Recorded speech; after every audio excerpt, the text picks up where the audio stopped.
Have you ever heard why somebody at the other side of the world bought or sold something?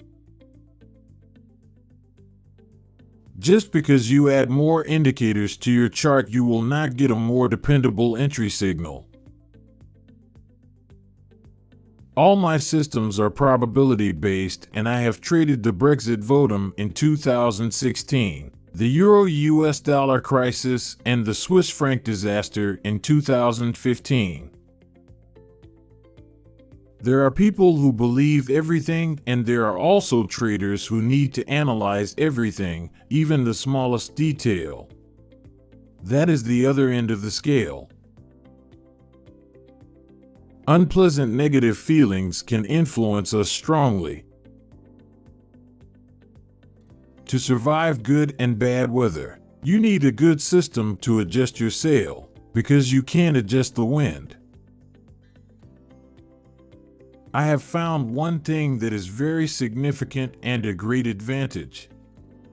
If you only do one thing, you should really do this process with position-based stop losses.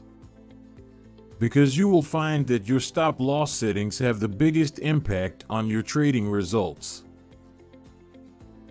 From time to time, similar currency pairs behave similar, but that can also be a problem. A data gap might cause your system to decide that it is time to close all your trades. Whenever I manually tried to do the opposite of what I thought was necessary, the price did the opposite of the opposite. Most people will lose all their money within 6 months or less. The reason is simple: they do exactly what does not work. It is easy to get started. You just need to decide to do it.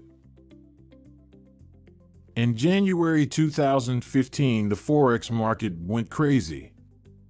I have never seen bigger candles on my charts before. You might notice a change of the chart candle sizes. Those visual representations are not fixed.